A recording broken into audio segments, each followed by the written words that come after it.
오늘 말씀의 배경은 사사기입니다.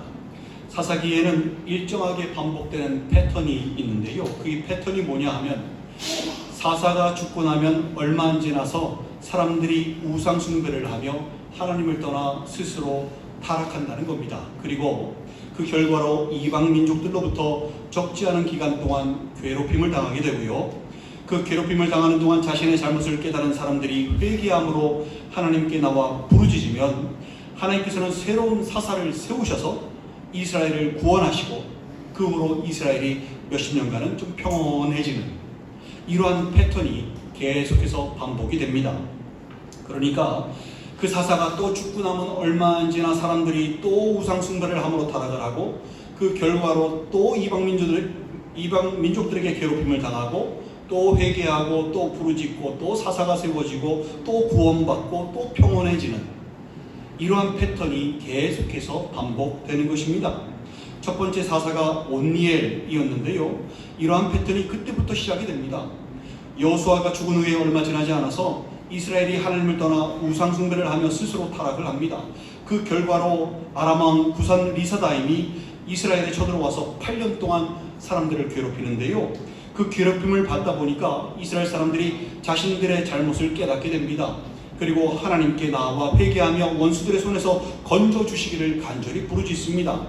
그때 하나님께서 온니엘을 사사로 세우시고요. 아람으로부터 이스라엘을 구원시키십니다. 온니엘이 그 후로 40년 동안 이스라엘에서 사사로 있었고요. 사사로 있는 동안 그 땅이 평온하였다라고 사사기서 3장 7절에서 11절까지 말씀하고 있습니다. 온니엘이 죽은 후에 이스라엘이 하나님을 떠나 또 우상 숭배에 빠지게 되는데요. 그 결과로 모압왕 에글론이 이스라엘을 침략해서 18년 동안 괴롭힙니다. 그 괴롭힘을 당하다 보니 자신들이 범죄하였던 것을 또 깨닫게 되겠지요. 그리고 하나님께 회개하며 또 부르짖게 됩니다. 그때 하나님은 에훗을 사사로 세우시고요. 모압으로부터 이스라엘을 다시 구원시키십니다. 그 후로 에훗이 80년 동안 사사로 있었고요. 그 땅이 그동안 평온하였다라고 사사기서 3장 12절 30절에서 말씀합니다. 에훗이 죽은 후에 이스라엘이 하나님을 떠나 또 우상 숭배에 빠집니다. 그 결과로 가나안 왕 야빈이 이스라엘에 쳐들어와서 20년 동안 학대하고 괴롭히는데요. 그 괴롭힘 속에서 이스라엘이 자신들의 잘못을 깨닫고 하나님께 나와 다시 부르짖습니다. 그때 하나님은 여선지자 드보라를 사사로 세우시고요. 바락을 보내게 하셔서 가나안 왕 야빈을 이스라엘 앞에 굴복하게 하셨습니다. 이후로 그 땅이 40년간 평온하였다라고 사사기서 4장 1절에서 5장 31절까지 말씀합니다. 드보라가 죽고 난 후에 이스라엘 자손이 또 하나님 앞에서 악을 행합니다. 또 우상 숭배에 빠져서 하나님을 떠납니다.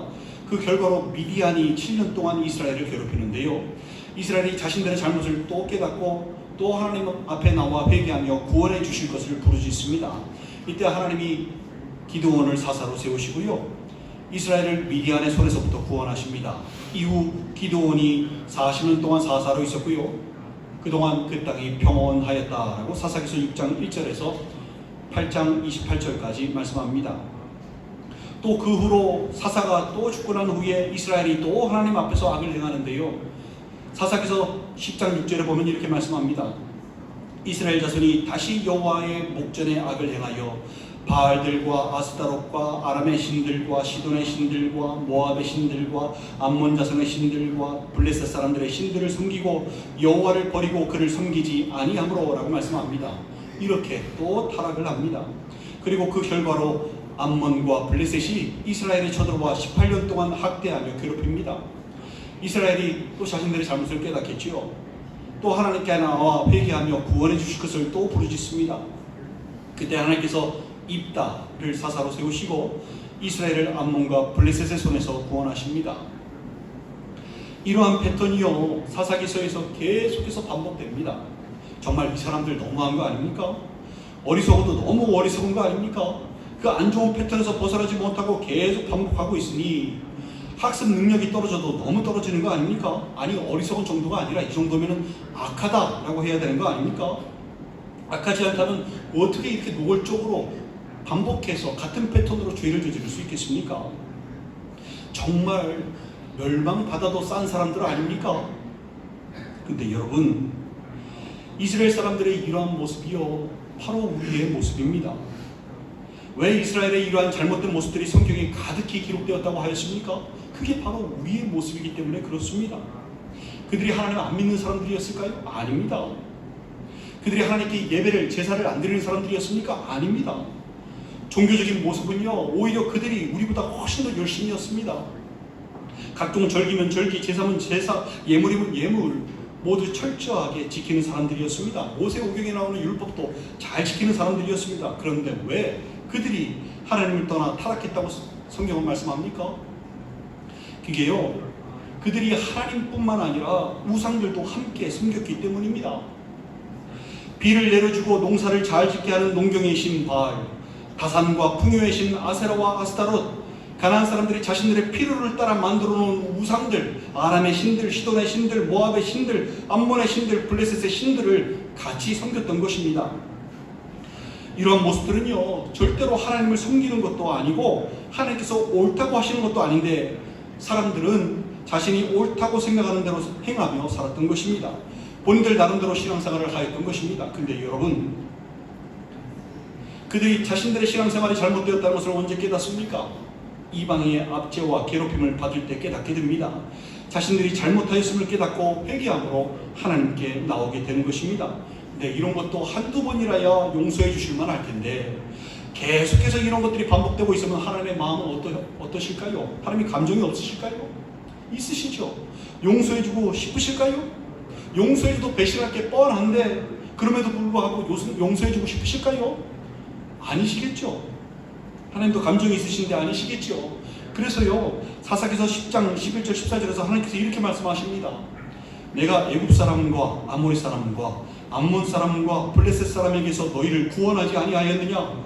또 시돈 사람과 아말렉 사람과 마온 사람이 너희를 압제할 때에 너희가 내게 부르짖음으로 내가 너희를 그들의 손에서 구원하였거늘 너희가 나를 버리고 다른 신들을 섬기니 그러므로 내가 다시는 너희를 구원하지 아니하리라. 가서 너희가 택한 신들에게 부르짖어 너희의 환난 때에 그들이 너희를 구원하게 하라 라고 말씀하십니다. 그동안 반복되었던 패턴들을 말씀하시면서요, 이러니 내가 너희를 어떻게 또 용서할 수 있겠느냐? 이러니 내가 너희들을 어떻게 구원할 수 있겠느냐? 나 이제 구원하지 않을 거야. 너희가 믿는 그 우상들에게 가서, 그 신들에게 가서 부르짖어서 그들로 하여금 너희를 구원하게 해라 라고 말씀하시는 것입니다. 근데 여러분, 이렇게 더 이상 용서하지 않으시겠다고 말씀하셨던 하나님께서 정말 용서하지 않으셨습니까? 아니죠. 바로 그 다음 절에 15절 16절에서 이스라엘 자손이 여호와께 여쭈어 이렇게 얘기합니다. 우리가 범죄하였사오니 주께서 보시기에 좋은 대로 우리에게 행하시려니와 오직 주께 구하옵나니 오늘 우리를 건져내옵소서 하고 자기 가운데에서 이방신들을 제하여 버리고 여호와를 섬김에 여호와께서 이스라엘의 공고로 말미암아 마음에 근심하시니라 라고 말씀합니다. 이스라엘이요, 이방신들을 버리고 회개함으로 다시 하나님 앞에 나오니까 하나님께서 근심하였다라고 말씀합니다. 이게 무슨 뜻입니까? 하나님께서 왜 근심하십니까? 하나님께서 다시는 구원하지 않겠다고 말씀하셨지만 긍휼히 여기시는 마음 때문에 너무나 불쌍해서 구원하셔도 또 타락할 가능성이 아주 높지만 그럼에도 불구하고 포기하실 수가 없었던 겁니다. 그리고 그 불쌍히 여기시는 마음이 너무나 컸던 겁니다. 그래서 이스라엘을 또 구원하신 것입니다. 우리 하나님이 이런 분이십니다. 너희가 정령 죽으리라 라고 말씀만 하셔도요, 어떻게든 살 길을 마련하시고요, 어떻게든 우리를 포기하지 않으시고 끝까지 끌고 갈 생각을 하시는 것입니다. 우리가 돌아오기만을 끝까지 기다리시는 분이 바로 우리 주님이신 것입니다. 사사기에 나오는 이스라엘 사람들의 모습이 딱 우리들의 모습입니다. 우리도 반복되는 1년의 시간 속에서 믿는다고 하면서 돈을 쫓아, 재물을 쫓아 그렇게 만몬을 섬기며 우리는 부인할지는 모르지만 우리의 마음은 돈에 가 있었거든요. 재물에 가 있었거든요. 만몬에 가 있었거든요. 그렇게 만몬을 섬기며 살면서 육신의 정욕, 안목의 정욕, 이생의 자랑을 쫓아 살면서 주님을 떠나 타락했다가 다시 주님 앞에 나와 지난날을 회개하며 주님과 함께 하겠다고 고백하며 약속한 적이 한두 번입니까? 그 반복되는 패턴을 계속해서 여전히 이스라엘 사람들처럼 하고 있지 않습니까? 주님과 동행하며 살겠다고 각오하고 기도해놓고선 세상 속에서는 여전히 자기 자신을 섬기며 만몬을 섬기며 우상 숭배를 하지 않습니까? 주님은 분명히 하나님과 재물을 겸하여 섬길 수 없다고 그러지 못한다고 말씀하는데, 그것이 옳지 않다고 말씀하시는데 우리는 둘 다 섬기는 게 가능하다고. 그렇게 우리 자신이 옳다고 생각하는 대로 나는 하나님도 섬기고 하나님 믿습니다 라고 얘기하면서 엉뚱하게 자기 자신을 섬기며 우상 숭배하지 않습니까? 자기 소견에, 우리 소견에 옳은 대로 살지 않습니까? 아까 이스라엘 사람들이 어리석고 학습 능력이 떨어지고 형편없고 멸망받아 싼 사람이라고 얘기했었는데, 사실 우리가 딱 그 사람들 아닙니까? 그러니 우리도 다르지 않는다는 것입니다. 주님께서 참지 않으셨다면, 용서하지 않으셨다면, 구원하지 않으셨다면, 붙들으시지 않으셨다면, 포기하셨다면 지금 이렇게 이 자리에 나와서 예배를 드릴 수 있을까요? 그게 바로 우리들의 모습인 것입니다. 어떻게 해야 할까요? 어떻게 해야 성장하지 못하고 쳇바퀴 돌듯이 반복되는 잘못된 패턴에서 벗어날 수 있을까요? 어떻게 해야 더 나은 삶으로, 어제보다는 오늘이, 지는 해보다 다가오는 한 해를 더 나은 모습으로 살아갈 수 있을까요? 오늘 우리에게 주시는 말씀은 패턴을 바꾸라입니다. 오늘 본문에서 이렇게 말씀합니다. 그때에 이스라엘이 왕이 없으므로 사람이 각기 자기의 소견에 옳은 대로 행하였더라 라고 말씀합니다. 사사시대에 이스라엘 사람들이 반복되는 패턴에서 벗어나지 못했던 이유가요, 바로 그들이 자기 소견에 옳은 대로 행하였기 때문입니다. 그들 생각에는 농사를 지으려면 바알을 섬기는 것이 당연했고요, 풍요롭고 잘 살기 위해서는 아세라와 아스타롯을 섬기는 것이 당연하였습니다. 물론 자신들을 구원하시는 하나님을 섬기는 것도 당연하였습니다. 그런데 지금까지 자신들을 구원하셨고 가나안 땅에 들어오기는 하셨지만 하나님 한 분만으로는 자신들이 가나안 땅에서 잘 먹고 잘 살게 하시는 데에는 부족함이 있다라고, 자신들을 만족시키기에는 부족함이 있다라고 생각했던 것입니다. 왜냐하면 그들이 지나간 과거를 떠올려 봤더니 척박한 광야에서 그 광야를 지나는 동안 하나님께서는 매번 똑같은 음식인 만나와 메추라기를 먹이셨거든요. 그들이 불평을 했었거든요. 나는 고추도 먹고 싶고 깻잎도 먹고 싶고 상추도 먹고 싶고 애국 땅에서 먹었던 그 음식들을 먹고 싶은데 그 음식들 어디 있느냐고, 이런 하찮은 음식이나 주느냐 라고 그들이 불평불만 했었거든요. 그럼에도 불구하고 하나님께서는 그들에게 그 외에, 만나와 메추라기 외에는 다른 음식들을 구경도 못하게 하셨습니다.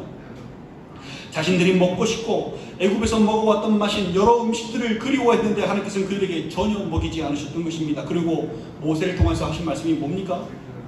너를 낮추시며 너를 줄이게 하시며 또 너를 알지 못하며 네 조상들도 알지 못하던 만나를 네게 먹이신 것은 사람이 떡으로만 사는 것이 아니요 여호와의 입에서 나오는 모든 말씀으로 사는 줄을 네가 알게 하려 하심이니라 라고 말씀하셨습니다. 살아가면서 떡이 얼마나 중요한데, 먹고 마시는 것이 얼마나 중요한데, 물질이 얼마나 중요한데 그것들이 중요한 것이 아니라니. 그들에게는 이 말씀이요 정말로 받아들이기 힘든 말씀이었던 것입니다. 당장 필요한 것이 재물인데, 먹는 것과 마시는 것인데 하나님의 말씀으로만 살라고 하니 자신들의 필요와는 전혀 안 맞는 하나님의 말씀을 받아들일 수 없었던 것입니다. 반면에 그들이 비교 대상으로 삼았던 사람들이 누굽니까? 가나안 땅 거민들입니다. 그들을 봤을 때 그들은 정말 풍요로웠거든요. 넉넉했거든요. 고간의 곡식이 잔뜩 있었거든요. 잘 먹고 잘 살았거든요. 그곳에는 농경에 특화된, 비를 내려주는 신인 바알, 풍요와 다산에 특화된 신인 아세라와 아스타롯, 재물을 가져다 주는 것에 특화된 여러 신들이 있었거든요. 그리고 그것을 누리고 있는 사람들이 보였거든요. 따라서 그들이 섬기는 우상들을 섬기면 본인들에게도 그 풍요로움과 잘 먹고 잘 살게 되는 일이 있을 것이라고 믿었던 것입니다. 그들의 소견에는 하나님을 포함해서 그 모든 것을 함께 섬기는 것이 당연하였고 그 판단이 옳다고 여겼던 것입니다. 그 소견에 옳은 대로 행한다는 것이 바로 그런 것입니다. 자신의 필요와 욕구에 맞기만 하면 그것이 옳다라고 생각하는 것입니다. 우리도 마찬가지인데요. 우리가 우리의 소견에 옳은 대로 행하는 이유가 무엇입니까? 하나님은 구원의 하나님이시니 믿어야 하는 것이 당연하고, 전과해야 하니까 믿어야 하는 것이, 예수님을 믿어야 하는 것이 당연하고, 이 땅에서 잘 먹고 잘 살기 위해서는 재물의 신인 만몬을 섬기는 것이 당연하고 옳다고 생각을 합니다. 이게 우리의 모습입니다. 주님은 분명히 마태복음 6장 24절에서 한 사람이 두 주인을 섬기지 못할 것이니 혹 이를 미워하고 저를 사랑하거나 혹 이를 중히 여기고 저를 경히 여김이라. 너희가 하나님과 재물을 겸하여 섬기지 못하느니라 말씀하시며, 하나님과 재물을 겸하여 섬기지 못한다고, 불가능하다고 말씀하시는데 우리는 그게 끝까지 가능하다고 우기는 겁니다. 바로 우리 자신이 우리의 소견에 옳은 대로 행하는 것입니다. 물론 살아가는 데 있어서 돈 필요하지요. 재물 필요합니다. 필요한 것을 구입하고 어려움 없이 살며 자녀들을 키우고 교육시키는데 정말 필요하지요. 인간답게 살게 하는 최소한의 돈이 있어야 하지요. 당연하지요. 돈도 열심히 벌어야 하지요. 맞습니다. 근데요, 그 재물에 잘 먹고 잘 사는 데에 돈 버는 것에 우리 마음이 빼앗겨서는 안 됩니다. 왜냐하면요, 마음이 중요하다고 생각하는 곳에 가 있기 때문입니다. 가장 중요하다고 생각하는 것에 마음이 가게 되어 있습니다. 우리는 여기도 마음을 주고 저기도 마음을 준 것이 가능하다고 여기지만 주님은 그게 불가능하다라고 말씀하는 것입니다. 노아의 홍수 때 사람들이 멸망당한 이유가 거기에 있습니다. 심판이 오기까지 깨닫지 못하고 믿는다고 하면서요, 먹고 마시고 장가가고 시집가고 그 일 안 중요합니까? 중요하지요. 근데 거기에 마음이 다 빼앗겨 버렸던 겁니다. 정작 마음이 가야 하는 하나님께로는 마음이 가지 않았지요. 여러분, 죄가 뭐라 그랬습니까? 화살이 관역을 벗어남, 하마르티아 아니었습니까? 마음이 하나님께로 안 가면 그게 뭡니까? 죄입니다. 그러니 어떻게 심판을 대비할 수 있겠습니까? 주님은 분명히 마음을 두 개로 나누어 하나님께 하나, 재물에 하나씩 두고 섬기지 못한다고 말씀하셨습니다. 그 자체가 불가능한 겁니다. 근데 우리는 자꾸 가능하다고, 그게 옳다고 얘기하니 내가 해봤는데 되던데요. 이게 안 맞는 겁니다. 그러니 말씀도 이해 못하고 하나님을 떠나서 타락하며 살 수밖에 없는 것입니다. 마태복음 22장 37절에서 예수께서 이르시되 네 마음을 다하고 목숨을 다하고 뜻을 다하여 주 너희 하나님을 사랑하라 하셨으니 라고 말씀합니다. 마음을 다하고 목숨을 다하고 뜻을 다하라는 것이 두 마음이 아니라, 갈라진 마음이 아니라 한 마음으로, 한 마음, 전체적인 한 마음으로, 온 마음으로 하나님을 섬기라는 것입니다. 주님 놓으신 십자가의 길, 구원의 길, 생명의 길은요, 두 마음을 품고는 도저히 갈 수 없는 길임을 잊지 마시기 바랍니다. 마음이 성결하지 못하고 뜻을 허탈한 데 두고서는 도저히 갈 수 없는 길인 것입니다. 성경에서 마음이 정직하다는 뜻도 하나님께로 온 마음이 향하는 상태를 말씀하는 것임을 잊지 마시기 바랍니다. 마음이 하나님께로 향해 있는 사람에게는 구하지 않아도요, 하나님께서 나머지를 알아서 채워주십니다. 내가 필요하지 않았는데 가만히 보니까 필요했던 거네 라고 하나님께서 알아서 채워주시는 겁니다. 부모가 자녀들의 필요할 바를 나이별대로 필요한 것을 알아서 사주시고 채워주시지 않습니까? 그 외에 애들이 구하는 게 뭡니까? 나 저거 사줘 하는 게 뭡니까? 그 아이에게 불필요한 것들 아닙니까? 아이가 칼 사달라고 하면 칼 사주시겠습니까? 아이가 위험한 걸 사달라고 하면 사주시겠습니까? 아니죠. 그렇게 못하죠. 하나님도 똑같으신 것입니다. 당신의 자녀들을 잘 아시고 필요한 것을 알아서 채워주시는 것입니다. 미리 채워주시는 것입니다. 그래서 이름비와 많은 샘들을 준비해두고 계시는 것입니다. 공중의 새들을 먹이시고요, 오늘 피었다 지는 들풀도 입히시는 주님이십니다. 알아서 채우시는 분이십니다. 이것이 창조주 하나님을 아버지로 둔 사람들이 누리는 삶, 주님 한 분만으로 충분하고 만족하는 삶, 주님과 함께함으로 형통한 삶인 것입니다. 이러한 삶을 사시는 여러분들 되시기를 간절히 소망합니다.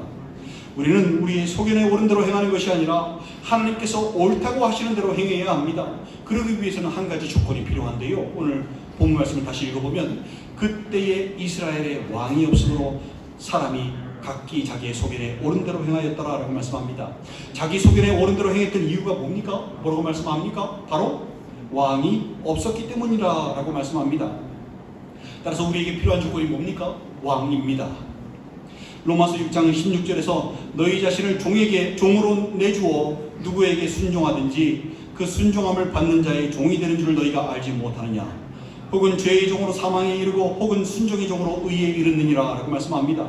우리 모두는요, 어딘가에 속하게 되어 있습니다. 하나님께 속해 있지 않으면요, 반드시 우리는 죄에 속해 있을 수밖에 없습니다. 죄에 속하여 죄의 종으로 사망에 이를 수 있고요, 아니면 주님께 속하여 순종의 종으로 의에 이를 수 있습니다. 따라서 우리가 어디에 속하여 누구에게 순종하느냐가 정말 중요한 것입니다. 우리가 스스로 왕이 되어서, 우리가 스스로 주인이 되어서 우리 소견에 옳은 대로 행하게 되면요, 우리는 사망에 이르게 될 것입니다. 주님께서 우리의 왕이 되시고 우리의 주인이 되신다면 우리는 주님께서 옳다고 하시는 대로 살게 되어 있는 것입니다. 사실 사사시대에 왕이 없었던 게 아닙니다. 마지막 사사인 사무엘 당시에요, 이스라엘 사람들이 왕 세우기를 원했을 때 하나님께서 사무엘에게 이렇게 말씀하십니다. 사무엘상 8장 7절 8절에서 이렇게 말씀하는데요, 여호와께서 사무엘에게 이르시되 백성이 네게 한 말을 다 들으라. 이는 그들이 너를 버림이 아니요 나를 버려 자기들의 왕이 되지 못하게 하려 함이니라. 내가 그들을 애굽에서 인도하여 낸 날부터 오늘까지 그들의 모든 행사로 나를 버리고 다른 신들을 섬김같이 네게도 그리하는도다 라고 말씀하셨습니다. 지금 하나님께서 사무엘 선지자에게 하신 말씀대로 하나님은 오래전서부터 이미 이스라엘의 왕이셨습니다. 근데 이스라엘 사람들이 그걸 인정하지 않았을 뿐입니다. 왕이 있었음에도 불구하고 왕을 인정하지 않은 겁니다. 자신들에게 왕이 없다고 생각합니다. 아니, 하나님을 왕으로 인정하지 않으니 하나님이 옳다고 생각하시는 대로 사는 게 아니라 뭡니까? 자기들이 옳다고 생각하는 대로, 자기 소견에 옳은 대로 사는 것입니다. 우리도 마찬가지입니다. 주님께서 우리의 왕이 되십니다. 디모데전서 6장 15절에서 기약이 이르면 하나님이 그의 나타나심을 보이시리니 하나님은 복되시고 유일하신 주권자이시며 만왕의 왕이시며 만주의 주시오라고 말씀하고요. 요한계시록 17장 14절에서는 그들이 어린 양과 더불어 싸우려니와 어린 양은 만주의 주시오 만왕의 왕이심으로 그들을 이기실 터이요 또 그와 함께 있는 자를 곧 부르심을 받고 택하심을 받은 진실한 자들도 이기리로다 라고 말씀합니다. 또 요한계시록 19장 16절에서는 그 옷과 그 다리에 이름을 쓴 것이 있으니 만왕의 왕이요 만주의 주라 하였더라 라고 말씀합니다. 이 말씀들과 같이 우리 주님은 우리의 왕이 되시고 우리 모두의 주인이 되십니다.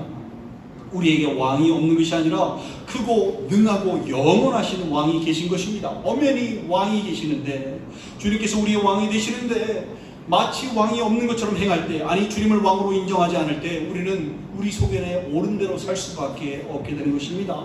그렇게 우상숭배에 빠지, 자기를 섬기지 않으면 만몬을 섬기든 재물을 섬기든 뭘 섬기든 간에 우상숭배에 빠질 수밖에 없게 되는 것입니다. 하나님의 재물을 겸하여 섬길 수 있다라고 주장하며 살게 될 수밖에 없는 것입니다. 잠언 3장 6절에서 너는 범사의 길을 인정하라. 그리하면 네 길을 지도하시리라 라고 말씀합니다. 우리가 주님을 왕으로 인정하면요, 주님께서 우리의 길을 지도하시고 우리의 길을 곧바로 바르게 정직하게 만드시는 것입니다.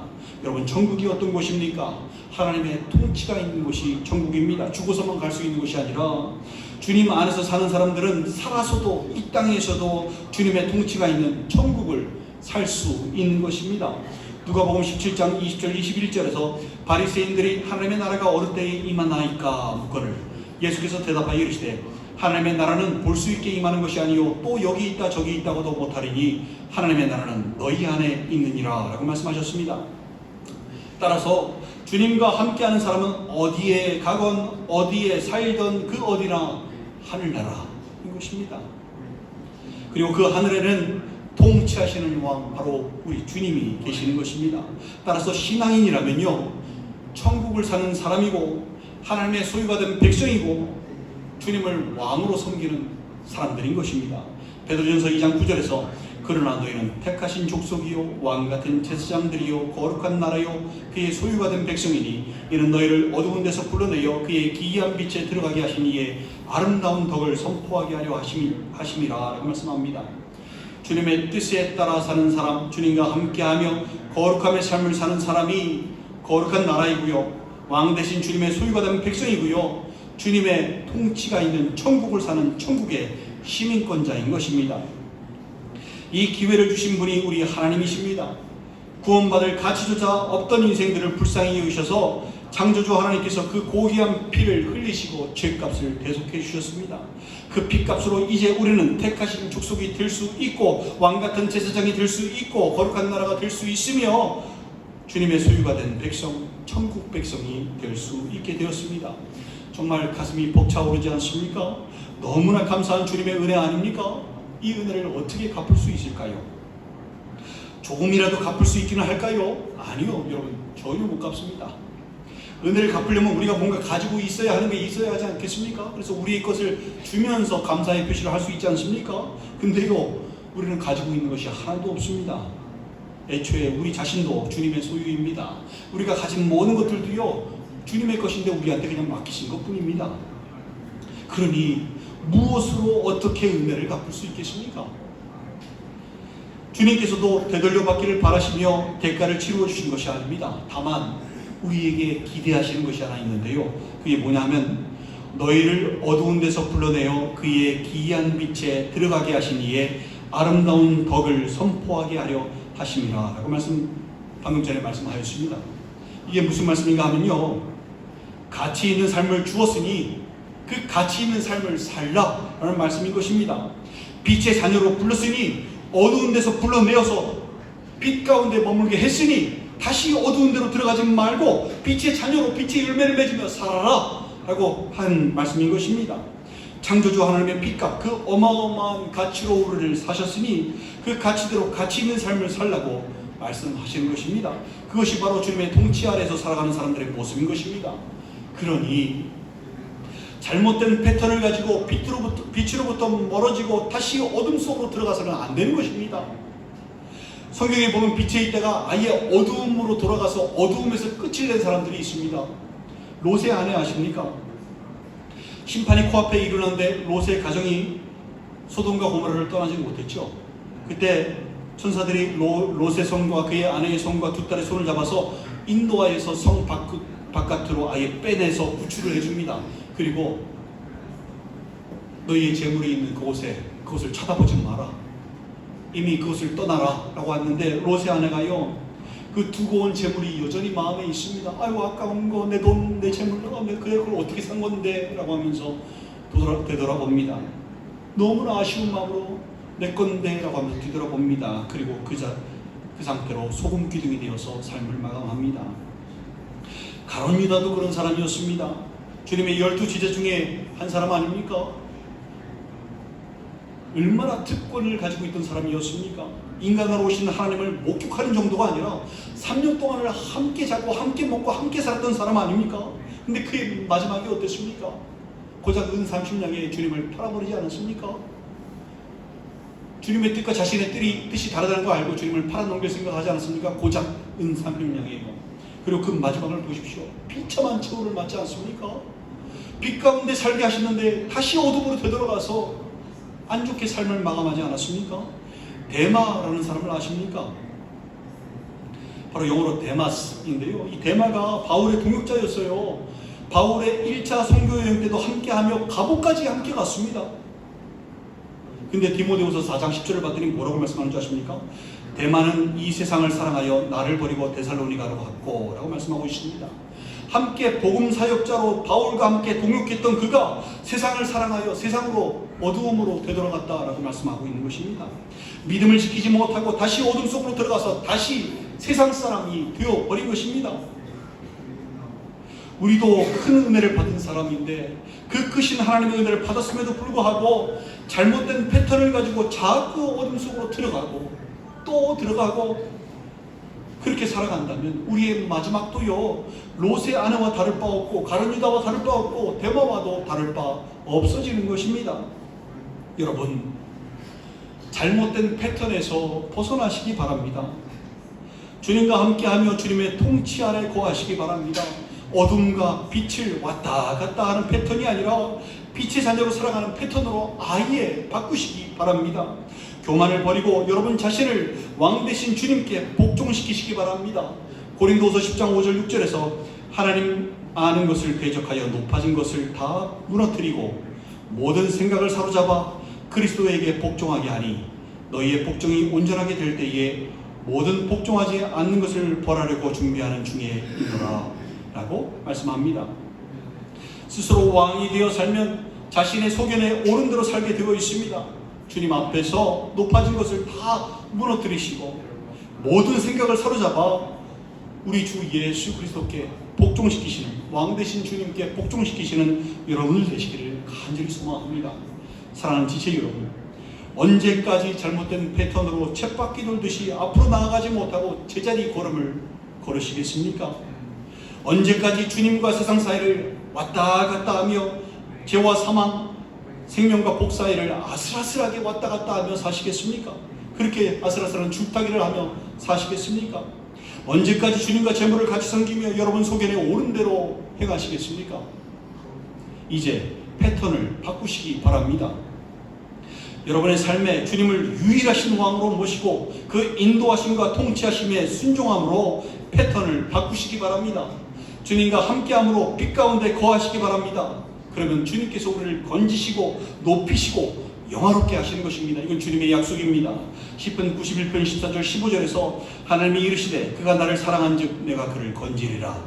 그가 내 이름을 낳은즉 내가 그를 높이리라. 그가 내게 간구하리니 내가 그에게 응답하리라. 그들이 환난당할 때에 내가 그와 함께하여 그를 건지고 영화롭게 하리라 라고 주님께서 약속하셨습니다. 이것이 주님의 백성된 자, 주님과 함께하는 자, 주님의 통치 아래 머무는 자가 이 땅에서 누리는 특권인 것입니다. 잘못된 패턴을 바꾸시고 주님과 함께함으로 죽어서뿐만 아니라 이 땅에서도 천국을, 그러니까 지금부터 영원까지 천국을 사시고 누리시는 여러분들 되시기를 주님의 이름으로 간절히 축원드립니다. 함께 기도하시겠습니다. 여러분, 지나간 시간들을 한번 되돌아보시면 좋겠습니다. 여러분은 어떠한 패턴을 가지고 계십니까? 교회 나올 때는 하나님 용서하여 주시옵소서, 내가 이제 주님 뜻대로 살게 하여 주시옵소서, 말씀대로 살게 하여 주시옵소서, 빛의 자녀로 살게 하여 주시옵소서, 모든 착함과 의로움과 진실함 이 빛의 열매를 맺게 하여 주시옵소서라고 기도를 해놓고서는 월요일도 아니고 그냥 주일날 오후에 세상으로 나가면 완전한 세상 사람으로 또다시 어두움 가운데서 살아가고 계시지는 않습니까? 안 믿는 사람들보다 더 악한 모습으로, 전혀 하나님이 없는 모습으로, 삶 가운데 하나님이 계실 곳은 하나도 없는, 자신이 너무나 그 안에서 충만하여서 하나님의 성령님께서는 거하실 수 없는 하나님의 성전이 되지 못하여 살아가는 상태로 계속해서 반복하며 살지는 않으셨습니까? 이제 패턴을 바꿔야 합니다. 이 패턴이라면 내년도 똑같이 반복해서 쳇바퀴 돌듯이 빛과 어둠 사이를 아슬아슬하게 줄타기하며 살 수밖에 없습니다. 하나님 기뻐하시겠습니까? 이스라엘 사람들과 다를 바가 무엇이 있겠습니까? 광야 땅에서도 그렇고 이 사사시대에도 그렇고 그들과 다를 바가 뭐가 있겠습니까? 성경 말씀에 그들 모두가 기록된 것은 이렇게 살지 말라는 것, 이것들이 너희들의 모습이니 벗어나야 한다고 말씀하는 거 아니겠습니까? 언제까지 그렇게 줄타기를 하시겠습니까? 이제 잘못된 패턴에서 벗어나시기 바랍니다. 주님을 왕으로 섬기시기 바랍니다. 스스로 왕이었던 삶에서 벗어나시기 바랍니다. 돈을 왕으로 섬기지 마시기 바랍니다. 온 마음을 주님께 향하시기 바랍니다. 그리고 그 외의 모든 것들은 알아서 필요를 채워주시는 주님의 은혜를 맛보시기 바랍니다. 진정한 신앙인의 삶을, 특권을 누리시기 바랍니다. 저 기도하심으로 지나간 시간들을 회개하며 다시 한번 우리 회개하며 또 다짐하고 각오하는 시간 갖도록 하겠습니다. 함께 기도하시겠습니다.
이제 시작되는 2024년에는 주님과 함께하는 주님을 왕으로 섬기며 천국 백성으로 살아가는 그러한 패턴으로 살기를 소망합니다. 빛과 어둠을 왔다 갔다 하는 것이 아니라 빛 가운데 온전히 거하며 주님 한 분만으로 만족하며 충분한 삶 살게 하여 주시고 그 은혜와 평강을 날마다 누리는 천국의 삶 살아가게 하여 주시옵소서. 한 사람 한 사람 주님 손에 의탁하오니 붙잡아 주시옵고 이 모든 말씀을 우리 구주 예수 그리스도 이름으로 축복하며 기도 올리옵나이다. 아멘.